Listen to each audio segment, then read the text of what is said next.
네, 오늘 이 저녁 시간에 우리에게 주시는 하나님의 말씀은 디도서 1장 4절 5절과 빌립보서 1장 12절서부터 14절까지입니다. 길지 않기 때문에 다 찾으시고 함께 봉독하십시다.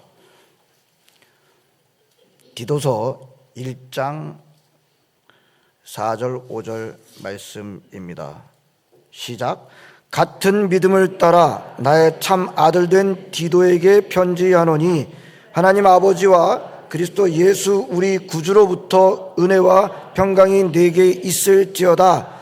내가 너를 그레데에 남겨둔 이유는 남은 일을 정리하고 내가 명한대로 각 성에 장로들을 세우게 하려 함이니. 아멘. 빌립보서 1장 12절부터 14절까지 말씀입니다. 시작. 형제들아, 내가 당한 일이 도리어 복음 전파의 진전이 된 줄을 너희가 알기를 원하노라.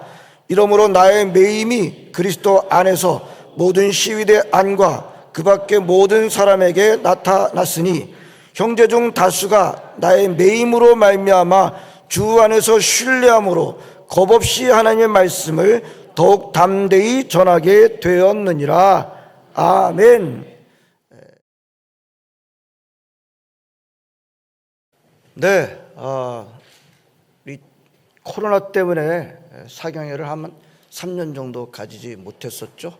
그러다 이제 코로나가 좀 풀리고 그래서 그동안 저희 시딘영락교회 늘 가져왔던 사경회를 이렇게 다시 하게 됐고요. 우리 그러는 가운데 주안교를 섬기시는 주승중 목사님 모시게 되고 이 귀한 집회를 가지게 됐습니다. 얼마나 감사한지 모릅니다. 함께 하신 여러분들 감사드리고요.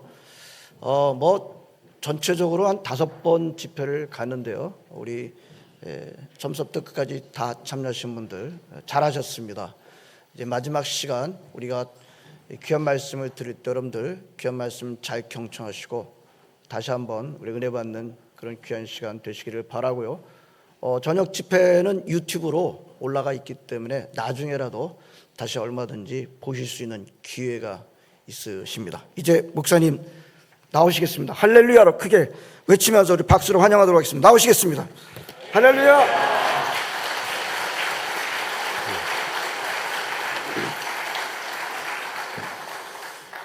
예, 벌써 마지막 시간이 됐습니다. 제 기도 먼저 하겠습니다. 아버지 감사합니다. 저희들에게 아버지의 말씀을 들려주신 것 감사합니다. 아버지, 우리 시드니 영락교회를 통해서 지금까지도 많은 영광과 열매를 거두어 주신 것 감사합니다. 창립 42주년 되었는데 앞으로도 계속해서 더 귀하고 아름답게 하나님을 기쁘시게 할 수 있는 교회, 많은 생명을 구원하는 교회가 되게 주님 역사하여 주시옵소서. 아버지, 이제 또 말씀을 저희들이 기다립니다. 성령 하나님, 우리 한 사람 한 사람에게 친히 말씀하여 주시옵소서. 예수님의 이름으로 기도합니다. 아멘. 이번에 우리가 주님의 뜻을 이루소서라고 하는 주제를 가지고 함께 말씀을 나누었습니다. 첫날 제가 저녁에 우리가 정말 지속적으로 기도하면서 말씀 묵상하고 또 주변의 환경 잘 살피고 또 내 심령 속에 주님 주시는 평강이 있느냐 없느냐를 통해서 주님의 뜻을 깨닫고 그 뜻에 순종하면 때로는 그것이 내가 원하는 것이 아니었다 할지라도 그 뜻에 순종할 때 보면 하나님께서 결국은 합력해서 놀라운 선을 이루신다 하는 말씀을 함께 나누었습니다. 또 우리 둘째 날 새벽에는 성령 하나님이 지금 이 순간에도 저와 여러분을 위해서 탄식하며 기도하고 계시는데, 중보하고 계시는데 그 기도서를 들으면서 우리의 기도를 다시 회복해야 된다. 그것이 우리를 향하신 주님의 뜻임을 우리가 말씀을 나누었습니다. 또 둘째 날 저녁에 우리가 복음을 다시 듣고 복음이 뭔가, 저와 여러분 예수의 것이고 하나님 사랑받는 자들이고 성도로 부르심 입은 자들인데 이게 무조건적으로 하나님께서 우리에게 주신 은혜잖아요. 내가 받을 만한 무슨 자격이 있어서 받은 것 아니고 그 은혜, 그 복음을 먼저 받은 자로서 이제 우리도 나아가 그 복음을 전해야 된다. 이것이 우리를 향하신 하나님의 뜻이다라는 말씀을 드렸습니다. 오늘 낮에는 우리 모두에게도 누구나 다 그러나의 문제가 있는데 그 모든 문제 우리가 내 생각 내려놓고 주님 앞에 맡길 때에 그러나의 문제가 그러므로의 축복으로 바뀐다라는 말씀을 함께 나누었습니다. 이제 오늘 저녁은 사명에 대한 말씀을 좀 나누려고 합니다. 하나님께서 우리에게 맡겨주신 사명, 그 사명을 잘 이루어 가야 되는데 그것이 우리를 향하신 주님의 뜻이죠. 여러분이 잘 알고 있는 미국의 제35대 대통령이었던 존 F 케네디가 저격당하기 얼마 전에 만찬회에서 행했던 인상 깊은 연설이 하나 있습니다. 케네디는 그 연설에서 우리 모두가 다 개척자 정신을 가지고 살아야 된다라고 하면서 마지막에 이런 말을 했습니다. 여러분, 사람은 누구나 다 역사의 법정 앞에 설 때가 있을 겁니다. 그때 여러분은 그 자리에서 4가지의 질문을 받게 될 겁니다. 첫째, 당신은 참으로 용감한 사람이었습니까? 둘째, 당신은 현명한 판단을 했습니까? 셋째, 당신은 당신의 맡은 일에 성실을 다했습니까? 넷째, 당신은 하는 그 일에 전적으로 헌신을 했습니까? 그는 이 연설에서 사람들에게 참으로 용기 있게 살았는지 아니면 적당히 타협하면서 비겁하게 살지는 않았는지 또 현명하지 못한 판단으로 인해서 후회스러운 일은 없는지 또 내가 맡은 일에 성실을 다했는지 그리고 그 일에 전적인 희생과 헌신을 했는지 물어보라고 요청했습니다. 한마디로 그는 그 연설에서 우리가 역사의 수레바퀴를 이끌어가는 사명자가 되어야 된다라고 하는 것을 강조했죠.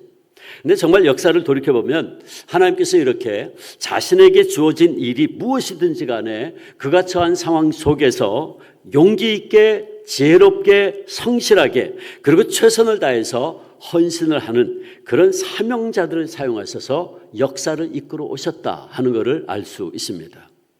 그러므로 자기에게 주어진 일이 힘들고 어렵다 그래서 적당히 타협하면서 비겁하게 살았던 사람들은 결코 하나님의 도구로 쓰임받지 못했습니다. 여기 오늘 우리에게 주신 하나님 말씀에도 보면 너무나도 척박한 환경에 홀로 남겨진 채 사명을 부여받은 한 사람을 만나게 됩니다. 그는 우리가 잘 알고 있는 디도입니다. 디도는 유대인이 아닌 헬라 사람이었죠. 그렇지만 바울을 통해 복음을 전해 듣고 또 바울의 믿음의 양육을 통해서 바울이 사랑하는 믿음의 아들이 되어 있었습니다. 그래서 바울이 오늘 본문 4절 보면 디도를 가리켜서 너는 나의 참 아들이다 라고 이야기를 하죠.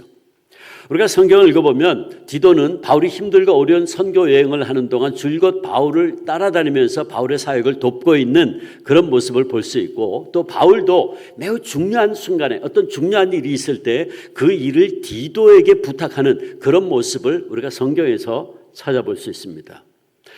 예를 들어서 먼저 갈라디아 2장 1절 보면 바울이 바나바와 함께 디도를 데리고 예루살렘으로 올라갔다 하는 기록이 있습니다.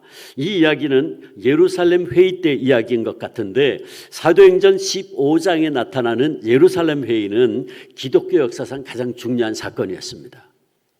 그것이 무엇이었냐 하면 예루살렘 중심, 유대 중심의 그리스도인들이 이제 복음을 전파해서 복음이 이방 땅으로 퍼져나갈 때 예루살렘 교회 안에 문제가 생겼어요.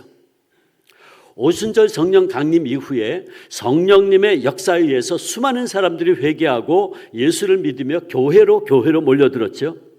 우리가 사도행전 읽어보면 초대교회가요 폭발적으로 성장합니다. 사도행전 2장에 보면 오순절 성령 강림 때에 베드로가 설교할 때에 그날 3,000명이 회개하고 세례를 받았어요. 한꺼번에 갑자기 3,000명이 넘는 그런 교회가 된 거죠. 그런데 또 4장에 넘어가 보면 5,000명의 숫자가 또 등장합니다.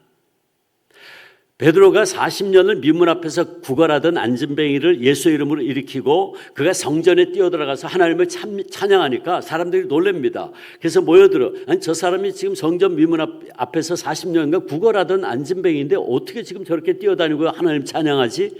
사람들이 몰려드니까 솔로몬 행각에서요 베드로가 설교합니다. 뭐라고 설교하냐면 너희가 십자가에 못 박고 하나님이 죽은 자 가운데서 살리신 나사렛 예수 그리스도의 이름으로 이 사람이 이렇게 건강하게 되어 너희 앞에 섰다라고 설교해요. 그리고 그 말씀을 들은 사람 중에 사도행전 4장 4절에 베드로의 이 설교를 들은 사람 중에 믿는 자가 많으니 남자의 수가 약 5천이나 되었더라. 이거 보세요. 3천 명에서 갑자기 5천 명, 8천 명이 됐어요. 초대교회가. 이게 불과 한 일주일 상간에 일어난 사건들입니다. 엄청난 거죠. 그런가 하면 사도행전 6장 넘어가 보면 이제는 숫자를 세울 수가 없어요.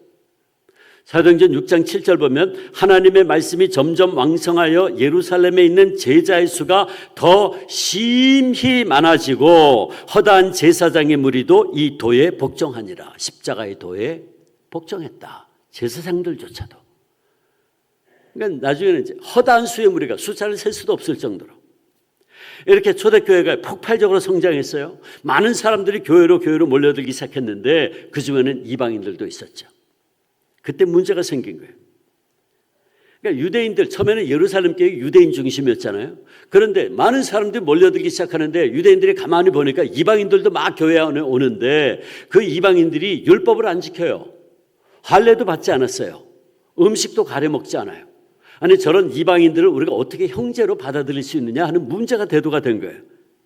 그래서 그 중요한 문제를 가지고 제자들과 모든 말하자면 예루살렘 교회 성도들이 모여서 회의를 하는데 이게 사도행전 15장에 나오는 예루살렘 회의입니다. 근데 만약 이 예루살렘 회의에서 이방인들을 형제로 받아들일 수 없다고 결정을 하면 선교의 역사는 거기서 끝나는 거예요. 유대인들끼리 자기들끼리 예수 믿고 구원받으면 그만이죠. 굉장히 중요한 순간이었어요. 바로 이 중요한 사건 때에 바울이 이방인이었던 할례 받지 않은 이방인이었던 디도를 데리고 이 회의에 참석을 했어요. 그 회의 때 어떤 이야기가 오갔는지는 성경은 자세히 기록하지 않아서 우리가 잘 몰라요. 그러나 적어도 바울이 그때 그 회의에 참석해서 뭘 했는지는 우리가 알 수 있는데 사도행전 15장 12절에 보면 이런 말씀이 있어요. 온 무리가 가만히 있어 바나바와 바울이 하나님께서 자기들로 말미암아 이방인 중에서 행하신 표적과 기사에 관하여 말하는 것을 듣더니 바울이 일어나서 내가 바나바와 함께 이방 지역을 다니면서 복음을 전했는데 하나님이 얼마나 놀라운 이적과 기사로 역사하셨는지 모릅니다. 자, 그 증거가 여기 있습니다. 그리고 디도를 데리고 올라간 거예요. 물론 더 이상 어떤 내용이 오갔는지는 우리가 몰라요. 그런데 우리가 결론은 알죠. 결론은 사도행전 15장 20절을 보면 몇 가지 주의사항은 주자. 우상을 섬기는 거, 음행하는 거, 목매어 죽인 거, 피는 멀리하게 하고 그리고 사도행전 15장 11절에 결론이 이거예요. 우리는 유대인들은 그들이 이방인들이 우리와 동일하게 주 예수의 은혜로 구원받는 줄로 믿노라. 아멘. 이게 회의의 결론이었어요. 그러니까 그 중요한 순간에 바울이 할례 받지 않았던 디도를 데리고 그 회의에 참석해서 그렇게 외쳤던 겁니다. 그 다음에 고린도후서 2장을 보면 바울이 고린도 교회를 심히 꾸짖는 편지를 디도를 통해 보낸 것을 알 수 있는데 고린도후서 2장 13절 보면 바울이 이때 디도를 통해 고린도 교회를 향해서 꾸짖는 편지를 보내고 디도가 돌아오는 걸 기다리고 있는 모습을 봐요.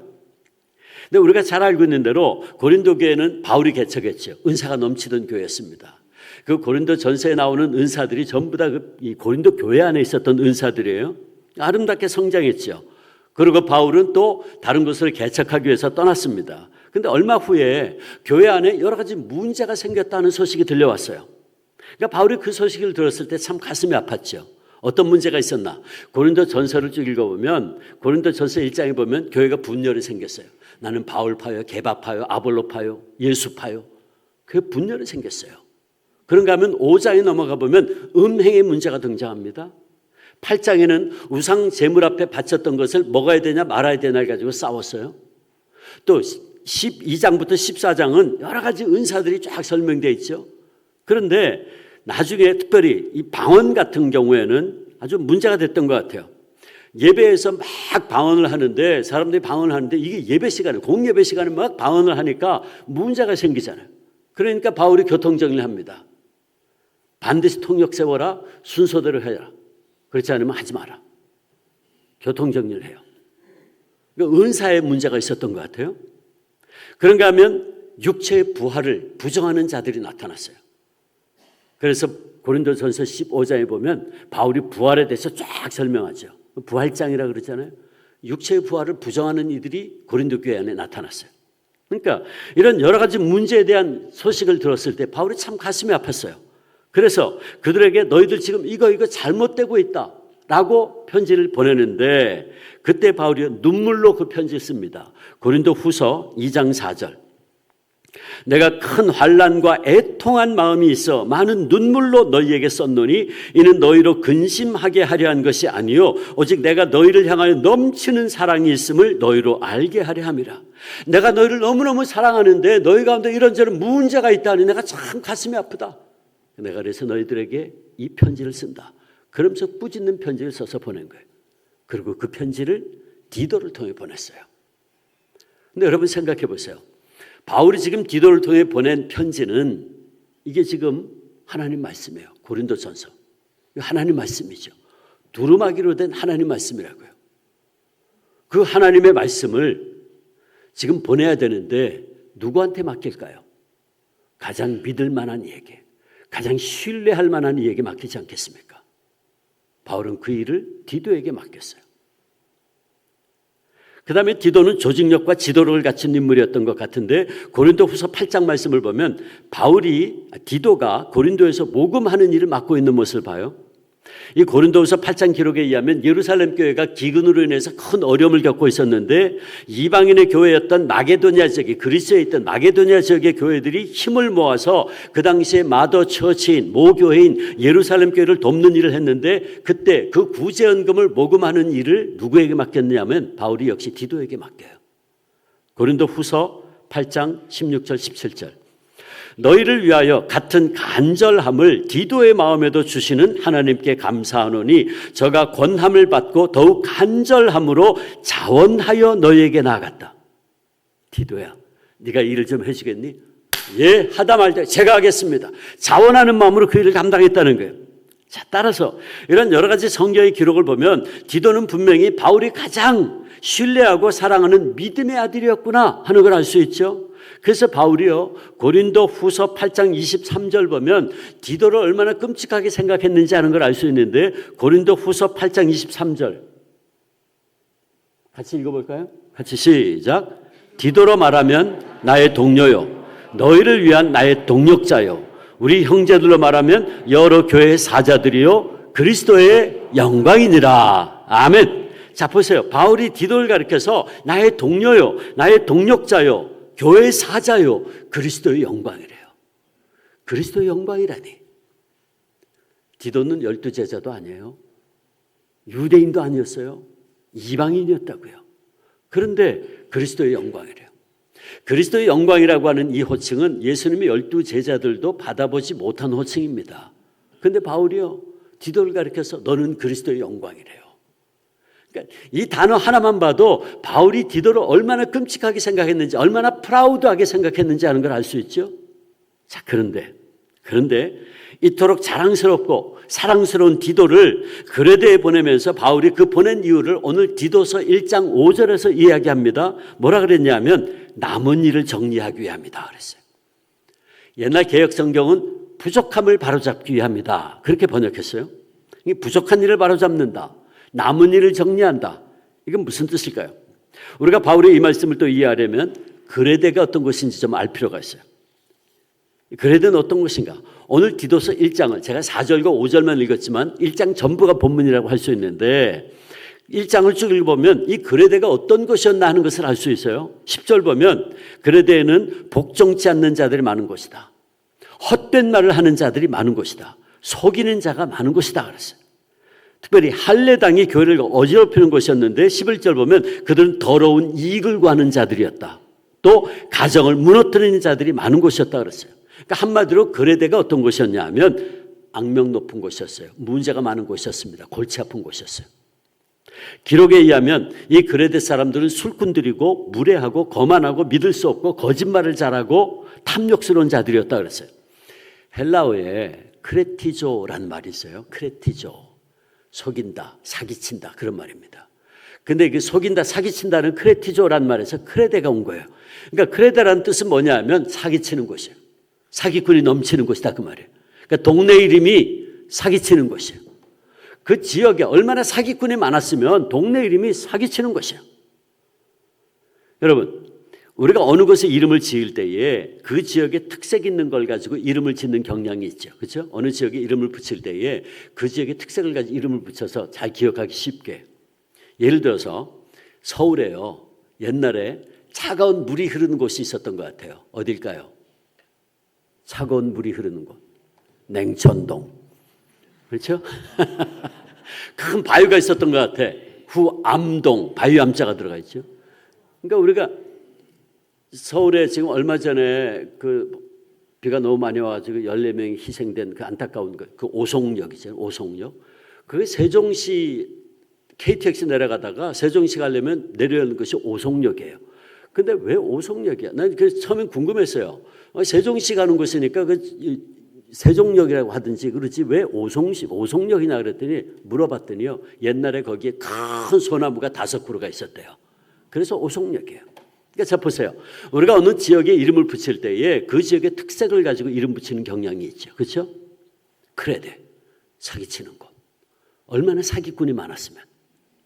그러니까 이 이름 하나만 봐도 그레데가 얼마나 험한 것이었나 하는 걸 알 수 있죠. 그래서 바울이 오늘 디도서 1장 12절에도 보세요. 디도서 1장 12절에 말하기를 그레데 사람들은 어떤 사람들인가? 옛날 그레데 선지자가 이런 말을 했다 그러면서 그들은 항상 거짓말쟁이이고 악한 짐승이며 배만 위하는 게으름뱅이라니 이 증언이 참되다. 그 말이 맞다.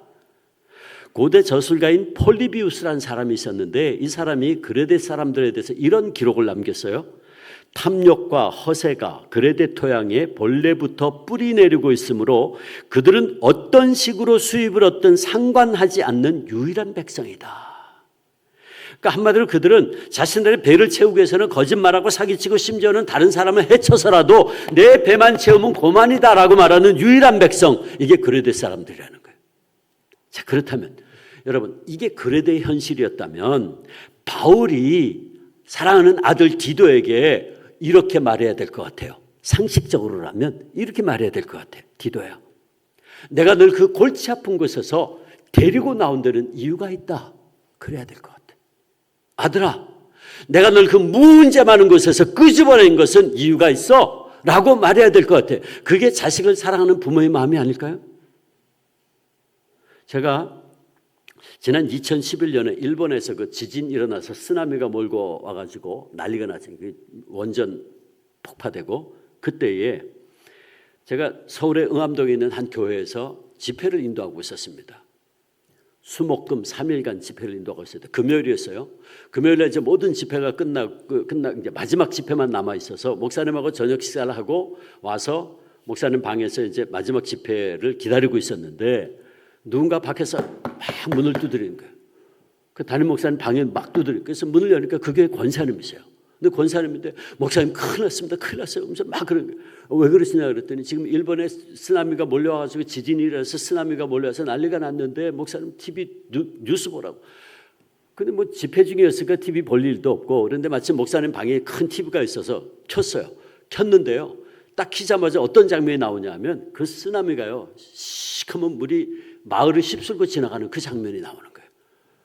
그래서 조그만 차가 하나 막 도망가고 있고 그게 막 몰려가는 그 장면이 이렇게 뉴스에 나오는 장면. 처음에는 저도 그렇고 그 목사님도 놀래가지고 이게 무슨 종말에 관한 영화의 장면인가 그랬어요. 믿기지가 않았어요. 근데 그게 쓰나미가 몰고 가는 그 장면을 뉴스가 계속 반복해서 보여주고 있었던 거였어요. 근데요, 문제는 권사님이요 막 발을 동동 끓으면서 목사님 어떻게 하면 좋아요? 어떻게 하면 좋아요? 막 그러는 거예요. 왜 그러시냐 그랬더니 그 권사님 따님이 그 쓰나미가 휩쓸고 지나가는 그 지역에 살고 있다는 거예요. 아무리 전화해도 연락이 안 된대. 핸드폰도 안 된다는 거예요. 목사님 어떻게 하면 좋아요? 어떻게 하면 좋아요? 여러분, 자식이 사지에 있어요. 부모가 어떻게 하려고 그럴까요? 그 자식 끄집어내려고 그러지. 그게 부모의 마음이지. 근데 보세요. 바울은 반대로 얘기했어요. 거꾸로 얘기했다고요. 디도야, 내가 너를 그레데에 남겨둔 이유가 있다 그랬어요. 옛날 개역 성경은 떨어뜨려둔 이유가 있다 그랬어요. 내가 널 거기에 남겨둔 이유가 있다. 반대로 얘기했죠. 그리고 디도도 아버지, 날 왜 이렇게 힘든 곳에 두십니까? 날 좀 후방으로 빼주시지 왜 날 최전방에 둬서 이렇게 고생시키십니까? 원망하지 않았어요. 여러분, 바로 여기에 오늘 우리가 들어야 될 하나님의 메시지가 있어요. 여기에 믿음의 비밀이 있습니다. 그게 뭐냐면 우리는 오늘 칭찬과 긍정적인 것은 별로 없고 문제로 가득한 곳에 아들처럼 사랑하는 디도를 그레데 그곳에 남겨둔 이유가 있다고 말하는 바울의 음성을 오늘 우리를 향하신 하나님의 음성으로 들을 수 있어야 된다는 거예요. 하나님께서 우리들도 때때로 문제 있는 곳에 그레데와 같은 곳에 남겨두신 데는 이유가 있다는 겁니다. 그것이 무엇입니까? 남은 일을 정리하기 위함이라는 거예요. 부족한 것을 바로잡기 위함이라는 거예요. 바울은 언제인지 모르지만 그레데를 방문해서 거기에 교회를 개척했어요. 그러나 우리가 알지 못하는 어떤 이유로 그는 그곳에 오래 머물러 있을 수가 없었습니다. 그래서 교회를 개척한 뒤로 곧 떠날 수밖에 없었어요. 따라서 그레데에 남겨진 교회는 여러 가지로 해결해야 될 문제가 남아 있었고 미완성된 과제들이 있었어요. 그걸 바울이 오늘 본문에서 남은 일이 있다, 부족한 것이 있다 그렇게 표현한 거예요. 그 어떤 게 있었나? 디도서 1장을 보면 세 가지 문제가 있었어요. 그레데 교회가. 첫째는 9절과 10절에 볼 수 있는 대로 우선 처리해야 될 거짓 교사들, 할례당에 문제가 있었어요. 할례받아야 구원받는다고 떠드는 자들이 있었단 말이에요. 14절 보면 그들은 유대인의 허탄한 이야기를 전하는 자들이다. 또 14절에 진리를 배반하는 사람들이다. 오직 예수 그리스도를 믿음으로 말미암아 구원받는다라고 하는 복음의 진리를 배반하는 자들이다. 할례받아야 구원받는다니. 그걸 지적하죠. 그러니까 거짓 교사들의 문제가 있었어요. 그런가 하면 두 번째 문제는 이 교회를 계속해서 든든히 세워가는 데 필요한 기둥 같은 존재들인 장로들, 즉 교회의 리더십을 세워야 하는 문제가 있었어요. 교회를 개척했어요. 곧 떠날 수밖에 없었어요. 아직 리더십을 못 세웠어요. 그래서 디도서 1장 6절 보면 장로는 어떤 사람이 되어야 된다. 7절, 8절, 9절 보면 감독, 오늘날 목사는 어떤 사람이 되어야 된다 하는 걸 자세히 설명하는 이유가 여기 있어요. 아직 리더십을 못 세웠거든요. 그런가 하면 세 번째 문제가 보다 심각한 문제가 있었는데 16절에 보면 이런 말이 있어요. 16절에 보면 하나님을 시인하나 행위로는 부인하는 자들이 있었다.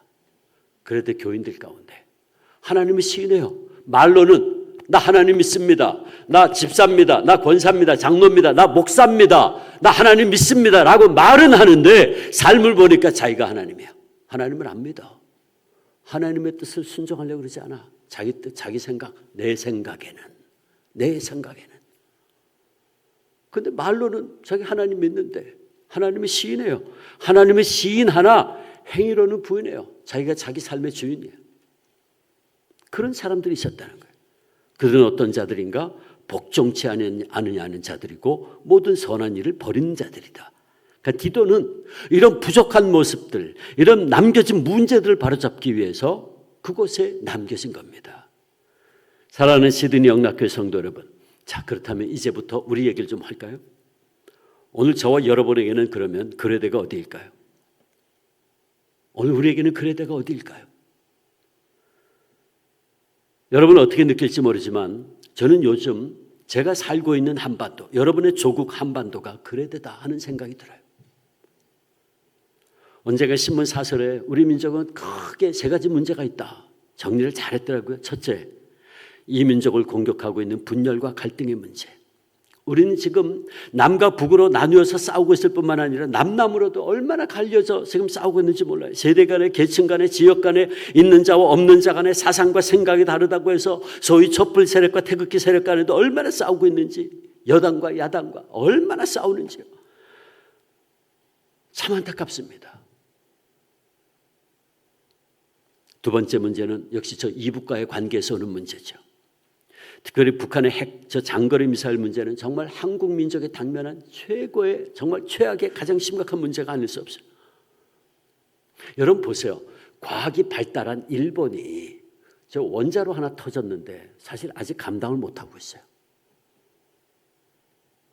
지금 그 원자로에서 나오던 그 폐수 지금 뿌리는 것 때문에 지금 너무나 심각하게 지금 이야기하고 있잖아요. 그런데 사실 일본 정부가 그걸 아직 해결 못해요 지금. 근데 과학이 발달한 일본이 말이에요. 핵 원자로 하나 터졌는데 그걸 지금 아직도 감당 못하고 실제로 그 지역의 주변 몇십 킬로가 사실 죽음의 땅이 돼 있어요. 그걸 일본 정부가 지금 숨기고 있는 거지. 그런데 생각해 보세요. 과학이 발달한 일본이 원자로 하나 터졌는데 아직도 감당을 못하고 있는데 저 이북에 있는 저 수많은 허접한 핵시설들 저거 잘못되면 한반도는 사람이 살 수 없는 곳이 됩니다. 정말 심각해요.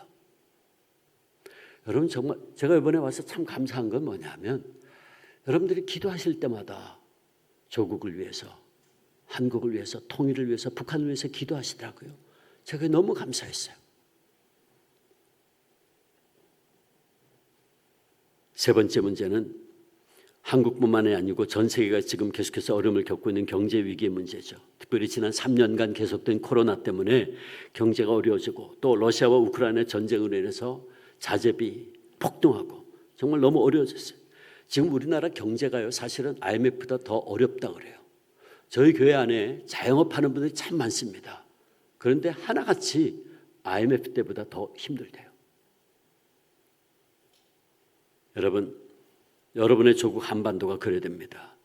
그런가 하면 저는 제가 신앙생활하고 있는 한국교회 안에도 참 많은 문제가 있다고 생각이 돼요.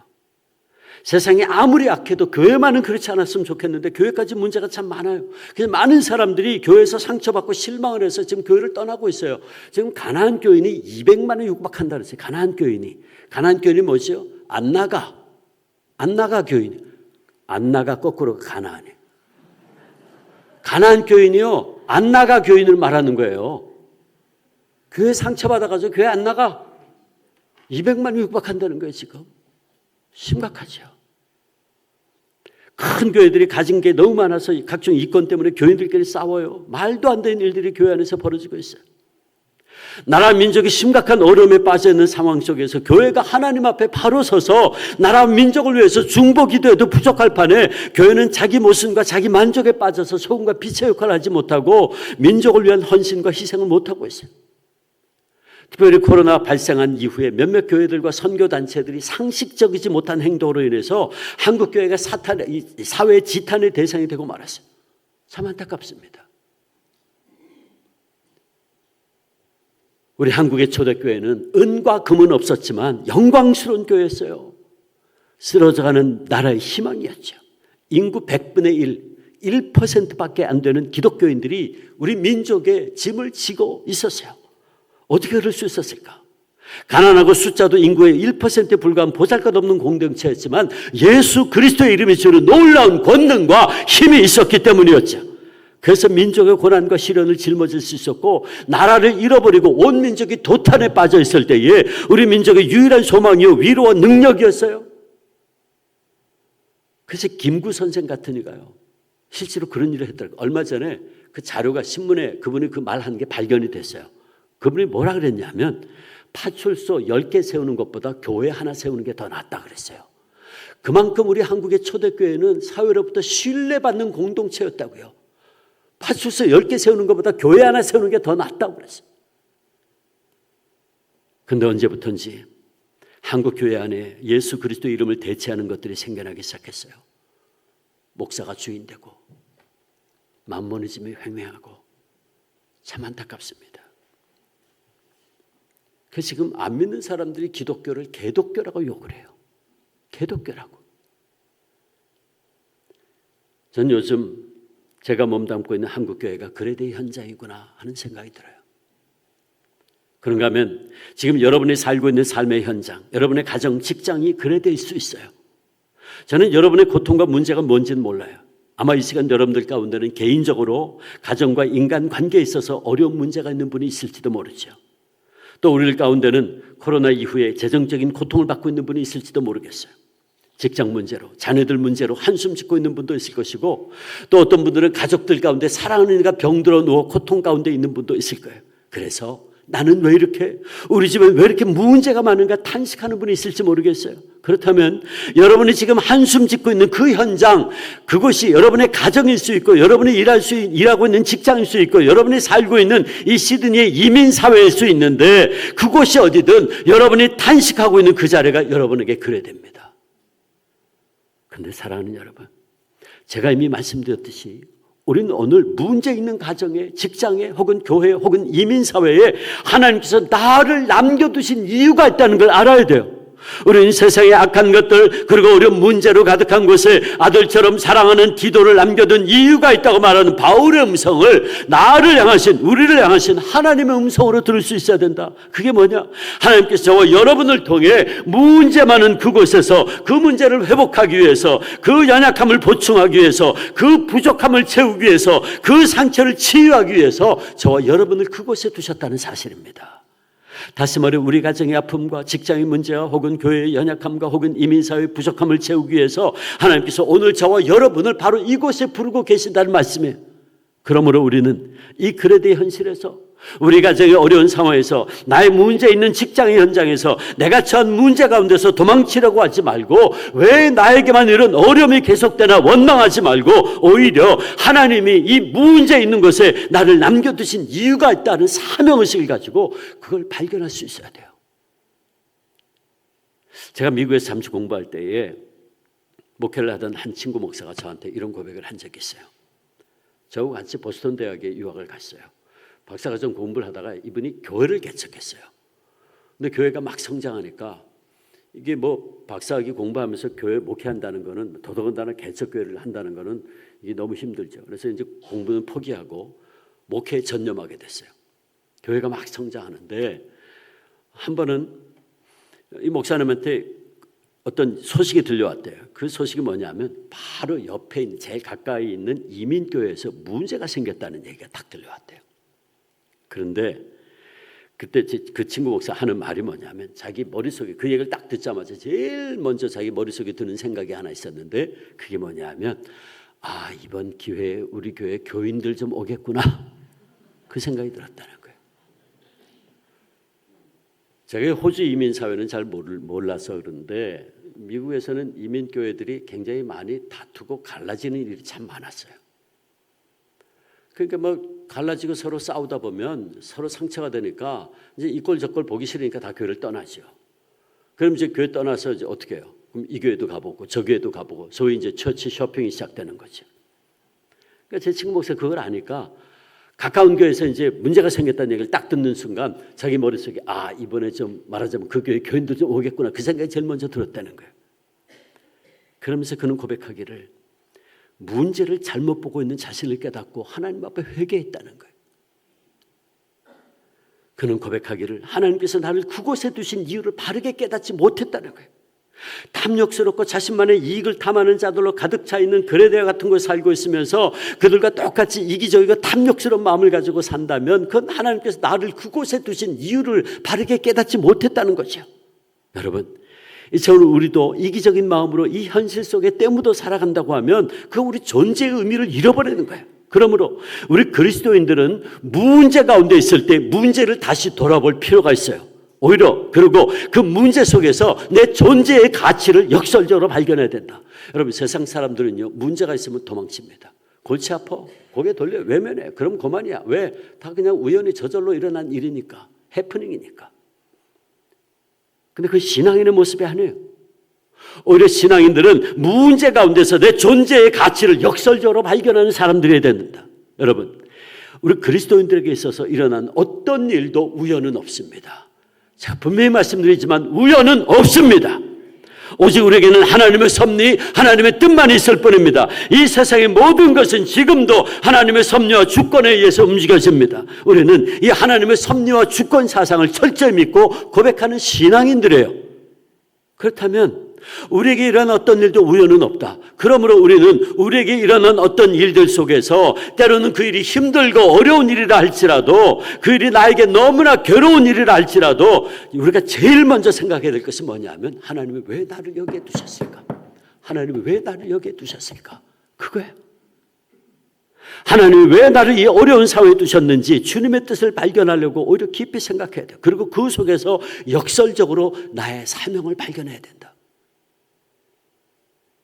저는 여러분이 지금 구체적으로 어떤 상황에 처했는지 모릅니다. 그러나 여러분이 어떤 상황에 처했든지 간에 문제 있는 그곳에서 그 문제를 회복하기 위해서 그 부족함을 채우기 위해서 그 연약함을 보충하기 위해서 그 상처를 치유하기 위해서 하나님이 저와 여러분을 그곳에 두셨다는 걸 기억하셔야 돼요. 이게 하나님의 부름받은 성도들이 하나님의 주권 사상을 믿는 성도들이 가져야 될 신앙의 바른 자세입니다. 우리는 오늘 빌립보서 말씀, 두 번째 본문인 빌립보서 말씀에서 정말 이해할 수 없는 일, 정말 감당하기 어려운 억울한 일을 당했지만 그 속에서 결국 하나님의 나를 여기에 두신 이유가 이것이었구나 하는 걸 발견하고 나의 당한 일에는 이런 이유가 있었습니다 라고 고백하는 한 신앙의 선배를 만납니다. 그는 바로 기도의 영적 아버지였던 사도 바울이죠. 그가 빌립보서 1장 12절에서 형제들아 내가 당한 일이 도리어 복음 전파의 진전이 된 줄을 너희가 알기를 원한다 그랬어요. 바울은 이해할 수 없는 고난 속에서 하나님의 섭리를 깨달았던 겁니다. 여러분 잘 아시는 대로 바울은 참 고통스러운 사건을 많이 겪은 사람이었어요. 근데 그는 그가 당한 그 수많은 일들 가운데서 한 가지 귀한 진리를 깨달았다고 고백합니다. 이 고백은 나의 당한 일이 내가 지금까지 당한 일이 오히려 복음의 진보가 되었다라고 하는 고백이에요. 여러분 이 고백이 얼마나 중요한 고백인지. 바울이 당한 일이 뭡니까? 우리가 빌립보서 전체를 읽어보면 바울이 말하고 있는 나의 당한 일은 그가 지금 로마의 감옥에 갇혀 있는 거예요. 그는 아무런 죄도 없이 로마의 감옥에서 쇠사슬에 묶인 채 고통을 당했습니다. 그러므로 바울이 지금 이 빌립보서에서 말하고 있는 나의 당한 일은 그가 로마의 감옥에 갇혀 있는 걸 말해요. 근데 바울은 로마 감옥에 갇히기 전에 이미 빌립보 감옥에 갇혀 2년이나 재판을 받은 적이 있었습니다. 그리고 로마의 시민권자였던 바울이 황제에게 상소를 해서 지금은 이제 로마의 감옥에 끌려와서 또 2년이라는 세월을 지금 보내고 있는 거예요. 그리고 보면 바울은 빌립보에서부터 약 4년의 세월을 감옥에 갇히거나 혹은 온갖 고생을 했어요. 아마도 바울은 이 기간 동안에 정말 답답했을 겁니다. 하나님께서 어째서 이렇게 긴 세월 동안 이 시련을 겪게 하시나?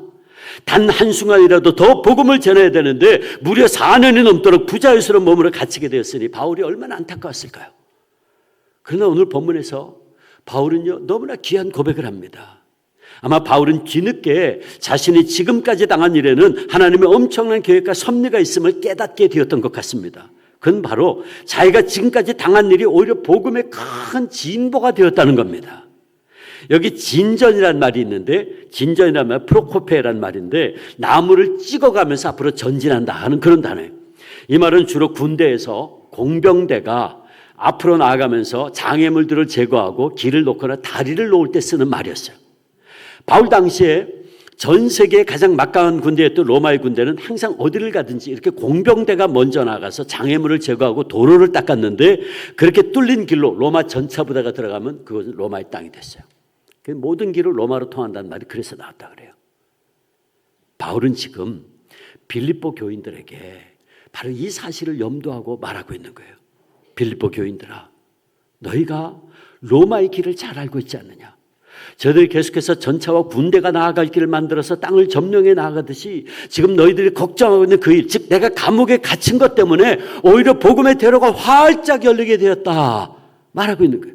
내가 감옥에 갇히게 되므로 한 번도 복음이 전파되지 않은 가장 중요한 곳에 복음을 위한 대로가 열리게 되었고 복음의 새로운 영지가 확보되었다.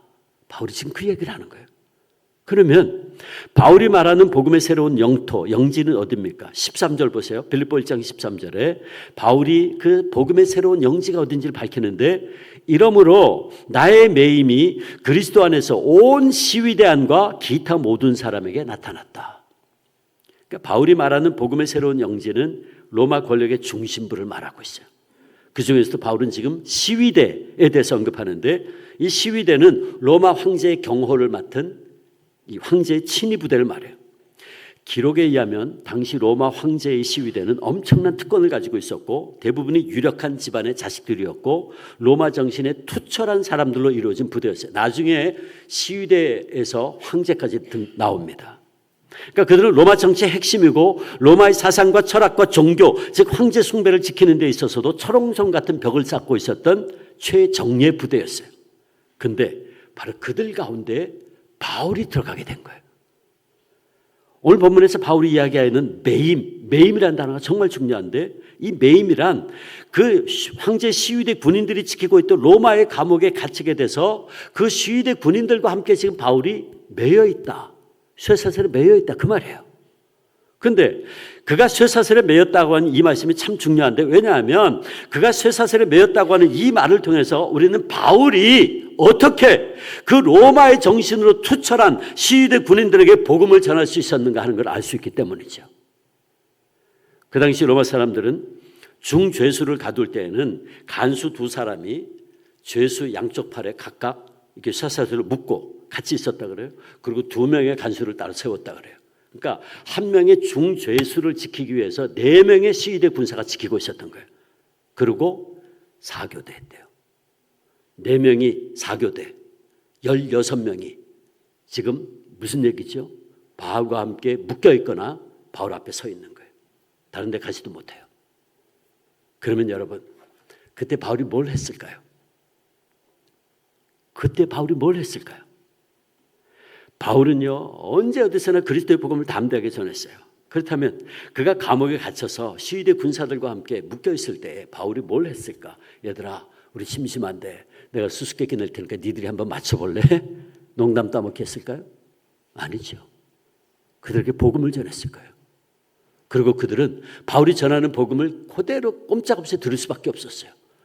반은 묶여 있어 같이. 갈 수도 없어요. 그리고 똑똑한 친구들이잖아요. 로마의 가장 똑똑한 친구들이요. 바울이 그냥 잡범이 아니라는 걸 알죠.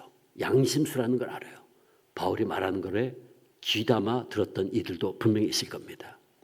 그러니까 결국 무슨 얘기예요? 바울이요, 자신도 전혀 기대하지 못했던 방식대로 로마의 시위대 군인들에게 복음을 전하게 된 거예요. 그걸 바울이 오늘 본문에서 이렇게 말해요. 복음의 진전이 나의 매임으로 인해서 그리스도 안에서 시위대 안에 나타났다. 이게 무슨 얘기예요? 시위대에게 복음을 전하게 됐다 그 말이죠. 뿐만이 아니에요. 바울은 계속해서 말하기를 이 복음의 진보가 시위대뿐만이 아니라 기타 모든 사람들에게 나타났다 그랬어요. 그럼 여기 기타 모든 사람들이 누군가? 바울이 여기서 말하는 기타 모든 사람들은 로마의 고관 대작들, 그리고 그 당시 로마에 있던 유대인들 지도자들 말이에요. 여러분 사도행전 28장 17절 이하를 보면 바울이 처음에는 시위대 감옥에 브라이도리온이라고 하는 시위대 감옥 안에 갇혀 있다가 나중에는 한 오두막집에 연금 상태로 되어 있는데, 그래서 시위대 군인과 함께 역시 묶여 있습니다. 그런데 그 당시에 로마에 있던 유대인들 중에 높은 사람들, 회당의 지도자들이었을 거예요. 그들을 초대합니다. 그리고 그들에게 아침부터 저녁까지 강론해서 하나님 나라를 증거하고 모세의 율법과 선지자의 말을 가지고 예수를 증거했다라고 하는 걸 알 수 있어요. 사도행전 28장 23절 24절. 자 보세요. 분명히 이런 말씀이 있어요. 저희가 일자를 정하고 그의 우거하는 집에, 바울이 지금 갇혀있는 집에 많이 오니, 로마에 있던 유대교 지도자들이, 회당 지도자들이 왔단 말이죠. 바울이 아침부터 저녁까지 강론하여 하나님의 나라를 증거하고 유대교 지도자들에게 모세의 율법과 선지자의 말을 가지고 예수의 일로 권하더라. 그러므로 구약에 말하는 율법과 선지자가 예언하고 있는 분이 바로 예수 그리스도다. 그 예수의 일로 너희들 믿어야 돼 라고 권했다는 거예요. 그랬더니 어떻게 됐어요? 그 말을 믿는 사람도 있고 믿지 아니하는 사람도 있었다. 로마에 있던 회당의 지도자들 가운데 복음을 믿는 사람들이 나타났다. 복음의 진보가 기타 여러 사람들 가운데 나타났다. 그 기타 사람들 가운데 유대교 지도자들이에요. 그런가 하면 바울이 말한 기타 여러 사람들 가운데는 로마의 고관 대작들, 특별히 황제의 친인척들이 포함되어 있었어요. 바울이 이때 쇠사슬에 묶인 상태로 2년이라는 세월을 보내면서 로마 법정에서 재판을 받았어요. 그런데 로마는 그 당시 피고가 자기를 변론할 수 있는 기회를 줬다 그래요. 로마의 법이 굉장히 발달했다 그러죠. 피고가 스스로 변론할 수 있는 기회를 줬다 그랬는데, 그러면 여러분 보세요. 바울이 황제의 법정에서 뭐라 그랬을까요? 여러분, 나는 죄가 없습니다. 난 억울합니다. 날 살려주세요. 그랬을까요? 바울은 담대하게 빌립보 법정에서도 아그리빠 왕 앞에서 담대하게 예수를 전했듯이 그런 황제 앞에서도 담대하게 그리스도의 복음을 전했을 거예요. 그렇다면 여러분 보세요. 사도행전 20장 24절에 나의 달려갈 길과 주 예수께 받은 사명, 하나님의 은혜의 복음 증거한 일을 마치려 하면은 나의 생명을 조금도 귀한 것으로 여기지 아니하노라 고백했던 그가 황제 법정 앞에서 살려주세요 그랬을까요? 복음을 증거했죠. 복음 증거한 거예요. 그 결과 복음이 온 시위대안과 로마의 고관 대작들에게 전파되어졌어요. 다시 말해 로마의 심장부에서 그리스도의 복음이 바울을 통해서 담대하게 전파되어지고 그 결과 많은 사람들이 그리스도에게 돌아오는 역사가 일어났다 그 말입니다. 야사에 의하면 그때 로마 법정에서 재판받는 바울의 비범한 모습을 눈여겨본 많은 로마의 귀족들이 로마의 감옥에 혹은 바울이 후에 거처하고 있던 오두막집을 찾아왔다 그래요. 그 옛날 밤중에 예수님을 찾아온 니고데모처럼 로마의 고관들이 밤중에 찾아와서 그가 전하는 복음을 더 자세히 듣기를 원했다는 거예요. 그때마다 바울은 주 예수를 믿으라. 그리하면 너와 네 가족이 구원을 얻으리라. 담대히 외쳤겠죠. 어떻게 할 수 있냐고요? 사도행전 18장, 28장, 30절, 31절. 사도행전 마지막 2절이 바울이 그 2년 동안 뭘 했는지를 증언하고 있어요. 28장 30절, 31절. 바울이 온 이태를 2년 동안 자기 셋집에 유하며 자기에게 오는 사람을 다 영접하고 담대히 하나님 나라를 전파하며 주 예수 그리스도에 관한 것을 가르치되 금하는 사람이 없었더라. 2년 동안 갇혀 있으면서 그리스도의 복음을 전했단 말이에요. 그 결과 이 복음을 들은 고관들이 가정에 가서 이야기하고 친구에게 전하고 그렇게 전파된 복음이 로마의 황궁과 도시 전체에 퍼져나가는 놀라운 역사가 일어났어요. 그 복음이 로마 황궁에까지 퍼진 증거가 우리는 빌립보서 마지막 절에서 발견할 수 있어요. 성경이 증거하고 있습니다. 성경이 자 보세요. 빌립보서 4장 21절 22절 빌립보서 4장 21절 22절 같이 읽어볼까요? 같이 시작. 그리스도 예수 안에 있는 성도에게 각각 문안하라. 나와 함께 있는 형제들이 너희에게 문안하고 모든 성도들이 너희에게 문안하되 특히 가이사의 집 사람들 중 몇이니라. 아멘. 자 보세요. 바울이 빌립보 교인들을 향해서 편지를 로마의 감옥에서 다 쓰고 나서 마지막 문안 인사를 합니다. 빌립보 교인들에게 문안 인사를 하는데 나와 함께 있는 성도들이 로마 교회 성도들이 나와 함께 있는 성도들이 빌립보 교회 너희들에게 문안하고 모든 성도들이 로마의 성도들이 너희에게 문안하는데 특별히 누가 있어요? 거기에 가이사의 집사람들 중 몇이다. 가이사 황제의 집사람들 중에 몇이 로마 교회 교인이 되었어요. 이미. 놀랍죠. 놀라운 일이에요. 바울이 순교하기 전에 이미 로마 교회 안에 황제의 친인척들이 로마 교회 교인들이 되어 있어요. 그 빌립보 교인들에게 문안 인사하는 거예요. 사랑하는 영락교회 성도 여러분, 이제 우리는 바울의 고백 속에서 가장 중요한 진리를 보게 됩니다. 그게 뭐죠? 나의 당한 일. 나의 당한 일. 바울이 당한 일 뒤에 숨어있던 하나님의 섭리예요. 그게 뭡니까? 그 섭리는 바울의 쇠사슬의 매임이 결과적으로 복음의 큰 진보가 되게 되었다는 거죠. 감옥에 있으면서 시위대 군인들과 로마의 고관들에게 복음을 전하고 황제의 법정에서 담대하게 예수 그리스도를 전하게 되면서 내가 감옥에서 몇 년을 지난 이유가 바로 여기에 있었구나. 하나님이 바로 이것 때문에 4년이 넘는 세월을 나로 하여금 감옥에 보내서 그 온갖 고생을 하도록 허락하신 것이었구나. 바울이 이걸 깨달은 거예요. 자기의 그 고통스러운 환경 뒤에 숨겨져 있었던 하나님의 귀한 뜻과 섭리를 비로소 그 인생 말년에 그는 깨닫게 되었던 겁니다. 그래서 그를 향해 걱정을 하고 있는 빌립보 교인들에게 편지를 쓰면서 이 말을 하는 거예요. 사랑하는 빌립보 교인들이여, 걱정하지 마세요. 내가 지금까지 당한 여러 가지 어려운 일들에는 이런 하나님의 놀라운 섭리가 있었습니다. 그건 바로 나의 당한 그 일 때문에 내가 쇠사슬에 매여서 있었던 감옥의 갇힘 때문에 복음의 대로가 활짝 열리게 되었다는 사실입니다. 내가 감옥에 갇혀 쇠사슬의 매임으로 말미암아 오히려 로마의 가장 중심부인 시위대 군인들에게 복음을 전해지고 모든 사람들, 로마에 있는 유대인들과 황제의 친척들에게 복음의 진보가 이루어지게 되었습니다. 바울은 지금 그 얘기를 하는 거예요. 그리고 바울은 이 깨달음을 그의 또 하나의 사랑하는 영적인 아들 디모데에게도 유언과 같은 편지를 보내면서, 디모데 후서는 바울의 마지막 서신이죠. 유언과도 같은 서신이에요. 디모데 후서 2장 9절 보면 디모데에게 이렇게 이야기합니다. 복음을 인하여 내가 죄인과 같이 매이는 데까지 고난을 받았지만 하나님의 말씀은 매이지 아니하였느니라. 나는 매였는데 나의 매임을 통해서 복음이 이게 이 고통, 처음에는 말이에요, 이 고통의, 이 시련의 의미가 무엇인지 몰랐는데 나중에 돌아보니 거기에는 이런 엄청난 하나님의 뜻, 하나님의 섭리가 있었다는 거예요. 사랑하는 여러분, 그렇다면 이제 우리는 이 말씀, 이 귀한 진리에 비추어서 여러분 우리의 삶을 한번 조명해 봅시다. 아까 말씀드렸듯이 오늘 이 자리에 앉아 계신 분들 가운데는 오랜 기간 동안 어려운 환경에 처해서 답답해하고 실망하는 분이 있을지 모르겠어요. 도무지 왜 이런 어려움이 계속되는지 이해할 수 없어서 안타까운 분이 있을지 모르겠어요. 삶의 환경이 사방이 꽉꽉 막힌 감옥처럼 느껴져서 절망 가운데 있는 분이 있을지 모르겠어요. 내가 지금 이러고 있을 때가 아닌데 하면서 내가 해야 할 일을 하지 못해서 그 답답한 환경과 여건 속에서 속상해하는 분이 있을지 모르겠어요. 또는 내 힘과 내 능력으로는 어찌할 수 없는 문제 앞에서 한숨 짓고 있는 분이 있을지 모르겠어요. 병든 부모님 때문에, 자식 문제 때문에 속상해하고, 남편 때문에 아파하고, 일터에서 불편한 인간관계 때문에 힘들어하는 분이 있을지 모르겠어요. 그러나 사랑하는 여러분, 이 시간 우리가 반드시 기억해야 할 것이 한 가지 있어요. 그건 바로 우리의 어려운 환경과 역경 뒤에 숨어 계신 하나님의 섭리, 하나님의 뜻이에요. 저는 믿기는 우리의 환경과 여건이 아무리 어렵고 절망적이라 할지라도 바울의 감옥에 갇힌 상황을 사용하셔서 오히려 놀라운 복음의 진보가 되게 하신 하나님께서 우리와 함께 하신다면 반드시 당신의 때가 되면 합력할 선을 이루는 역사를 이루어 주실 줄 믿습니다. 물론 당하고 있는 순간은 모를 수 있어요.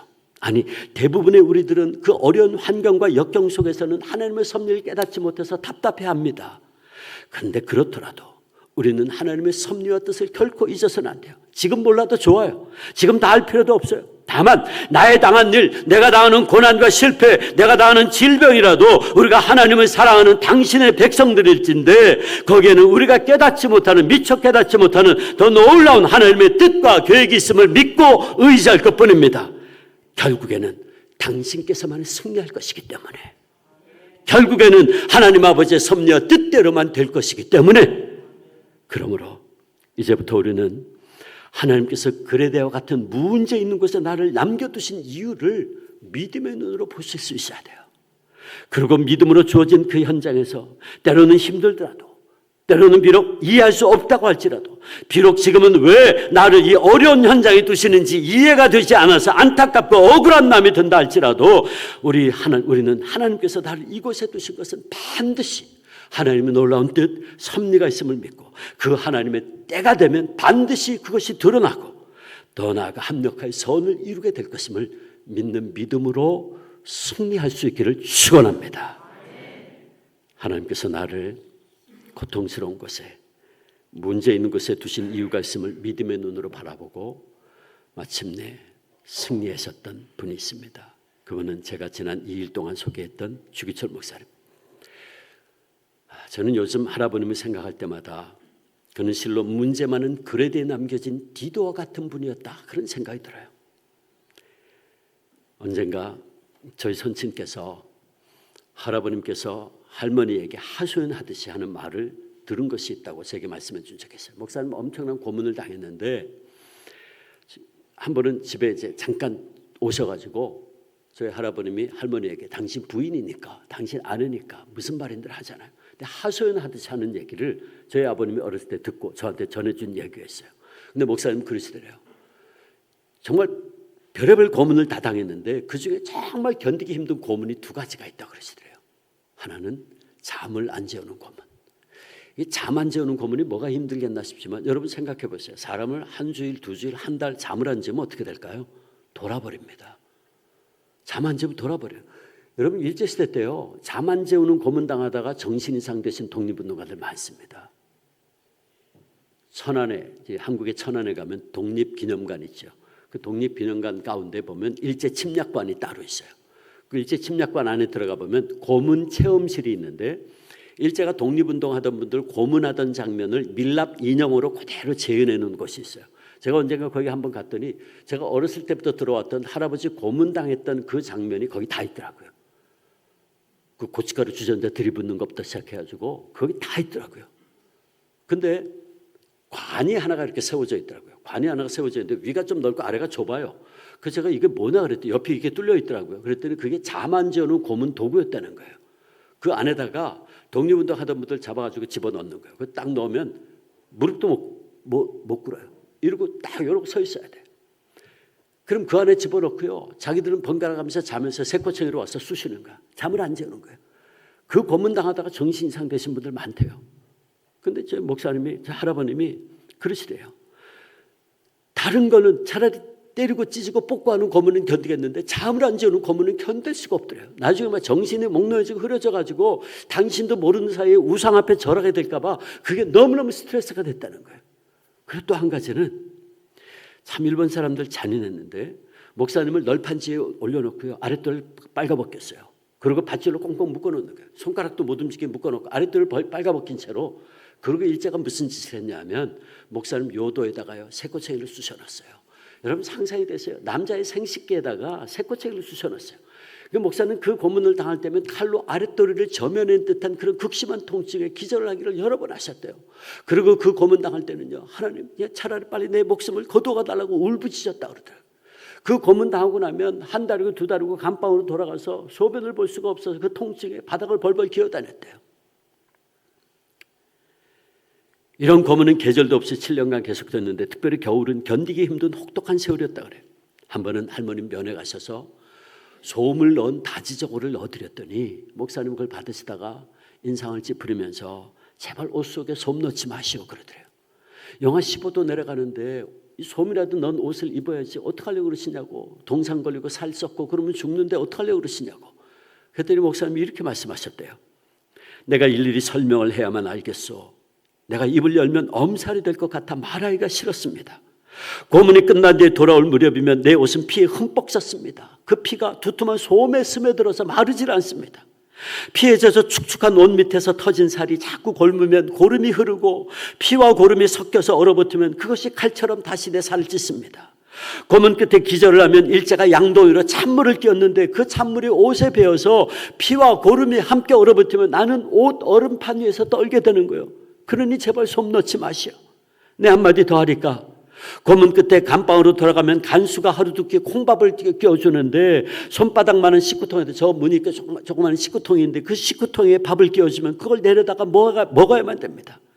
때로는 먹지 않고 죽고 싶은 생각이 들 때가 있었지만 그러나 그것도 하나님의 뜻을 거역하기에 그럴 수가 없습니다.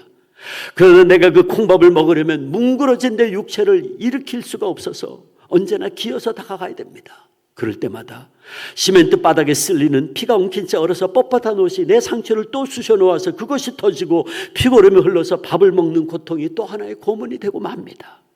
그러니 제발 솜 넣지 말라는 거예요. 솜 넣지 않으면 피가 흘러도 시멘트 바닥으로 다 흘러버릴 것이고 그들이 물을 끼얹어도 나중에 쉽게 마를 테니 차라리 추위를 견디는 게 더 낫습니다. 미안합니다. 내 이런 말 하지 않으려고 했지만 당신이 이곳 형편을 너무 몰라서 내가 말합니다. 목사님 평소에 감옥에 있을 때도 두 손이 뒤로 묶인 채 수갑이 채워져 있었어요. 수갑에는 쇠고랑이 달려있고 쇠고랑 끝에는 큰 쇳덩어리가 달려있는데 천근 무게였대요. 그 한 번 움직이려면 뼈만 남은 어깨가 뒤로 제껴져가지고 너무너무 고통스러운데 식사 시간에 돼서 저 문 입구 식구통에다가 콩밥을 끼워주면 그걸 먹으려면요 이렇게 해서 기어서 가야 되는 거예요. 질질 끌고 가야 되는 거예요. 그러고는 입으로 그걸 떨어뜨려서 입으로 개처럼 핥아 먹어야 되는 거예요. 손을 쓸 수도 없어요.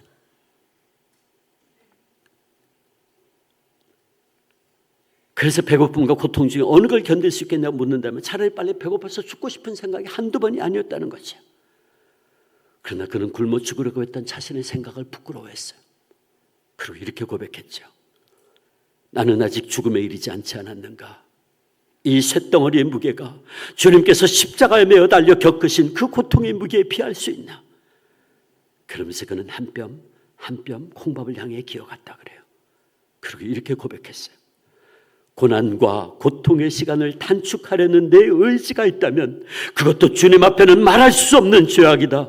저 밥은 일본이 주는 밥이 아니라 주님이 내게 주시는 밥이다. 저 밥을 먹는 것이 성찬이다. 이 시간은 일본이 내게 주는 고난의 시간이 아니라 주님이 나와 함께 하시는 시간이다. 저 밥을 먹고서야 주님과 더 가까워질 수 있다. 나를 기념하라 하시며 떡과 포도주를 나누어 주신 주님의 뜻은 주님께서 겪으신 모든 것 잊지 말고 간직하라는 뜻이다. 예수님 겪으신 수치를 기억하기 위하여 나는 저 밥을 먹어야 된다. 예수님 그분의 참혹한 처형과 십자가에서의 죽음을 내 영혼과 내 몸에 새겨넣기 위해서 나는 이 쇠사슬을 이끌고 저 밥을 향해 나아가고 개처럼 혹은 다른 더 천한 짐승처럼 나는 저 밥을 먹어야 된다. 주님, 나 같은 곳에게도 이런 일을 허락하십니까? 나 같은 것이 주님의 지옥에 감히 참여케 하십니까? 그는 그렇게 고백하면서 쇠사슬과 쇳덩어리에 짓눌려 뼈를 으스러 들어가며 그 콩밥 덩어리를 입으로 물어다가 한 입 한 입 눈물과 함께 씹었다고 합니다. 십자가의 죽음을 당할 수밖에 없었던 예수님의 생애를 더듬으면서 자신도 그 길을 갈 수 있는 특권을 주신 그분의 사랑에 오히려 감사하면서 그렇게 고문을 당하다가 한 번은 일제가 회유작전으로 목사님을 3일간 가석방시킨 적이 있어요. 그때 소식을 듣고 달려가신 저희 할머니께서 목사님에게 한 첫 마디는 이거였어요. 목사님 승리요. 목사님 승리요. 목사님 혹시 타협하고 나오는 거 아닙니까? 그런 질문이었죠. 사흘 말미를 받았습니다. 그때 저희 할머니는 다시 이렇게 얘기했어요. 그러면 다시 가셔야 됩니다. 어머님 아이들 걱정 마시고 다시 가셔서 신앙을 지키시고 순교하세요. 목사님은 조선교회의 미랄이 되어야 됩니다. 목사님 맡으시는 그뿐입니다. 조선교회가 많은 열매를 맺도록 하신 의무를 주님께서 목사님에게 주신 것 잊지 마십시오. 목사님이 순교하셔야 조선교회가 무너지지 않습니다. 목사님이 순교하셔야 조선교회가 굳굳이 서 있을 수 있습니다. 목사님 결코 살아서 이 붉은 벽돌 나오면 안 됩니다. 언젠가 할머님께서 그때를 회상하시면서 저희 아버님에게 이렇게 말한 적이 있어요. 아들아, 그때 그것은 내 목소리가 아니었어. 분명히 내가 말하고 있었는데 내 귀에 들리는 것은 내 목소리가 아니었어. 그건 내가 준비한 말도 아니야. 마치 누군가가 시켜서 써준 문장을 읽듯이 술술 흘러나오던 그 말은 내 생각, 내 뜻이 아니었어. 성령께서 그 순간 사모님을 통해 목사님에게 말씀하신 것이었죠. 그리고 그때 저희 할머니께서는 계속해서 울면서 이렇게 말했다 그래요. 목사님 용서하세요. 목사님 용서하세요.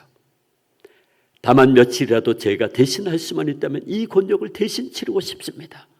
목사님 그러면 어찌하겠습니까? 내일 모레 다시 들어가야 한다면 다시 가셔야죠. 목사님이 일본 앞에 두 손을 드는 것은 산정현교의 패배요 조선교의 항복입니다. 아니 조선 그리스도인 전부의 항복입니다. 이제 누가 뭐래도 목사님은 일본 천황과 영적 전투를 시작한 겁니다. 사탄과의 싸움이 시작된 거죠. 당당히 나가 싸우셔야죠.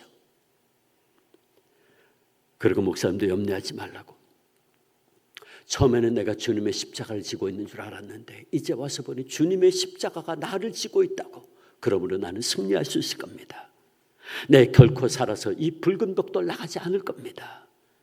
그리고 그는 다시 감옥에 들어가셨고 마침내 7년 동안의 모든 고문과 고난을 견디고 순교하심으로 승리했어요. 그분의 시신을 모시고 왔을 때 많은 사람들이 울고 있었습니다. 그때 저희 할머니께서는 사모님께서는 또 이런 말을 했어요. 여러분, 지금은 울 때가 아닙니다.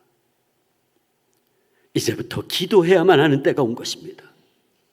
주기철 목사님은 나약하고 힘이 모자라서 그리고 무식해서 죽은 것이 아닙니다. 당연히 말해야 될 때 버리가 될 수 없어서, 당연히 가야만 할 길을 도망치거나 피해가고 싶지 않아서, 당연히 죽어야만 할 시간에 살아남아 있을 수가 없어서 죽음을 택한 것뿐입니다. 그리스도와 함께 십자가를 지는 사람만이 그리스도와 더불어 영광을 누릴 수 있습니다. 목사님의 승리를 우리가 당당히 누리려면 이제부터 정작 기도해야 됩니다. 조선교회 앞날을 위하여 기도해야 할 일만 남았습니다. 소리내어 울지 마십시오. 지금은 울 때가 아닙니다. 지금은 울 때가 아닙니다. 사랑하는 시드니 영락교회 성도 여러분, 주기철 목사님과 사모님은 너무나 고통스러운 현장에 있었지만 그들은 하나님께서 자신들을 그곳에 남겨두신 이유가 있다는 것을 알았습니다. 그래서 무너져가는 조선교회를 끝까지 떠받치기 위함이라는 것을 알았죠. 그러기에 그들은 그곳에서 힘들다고,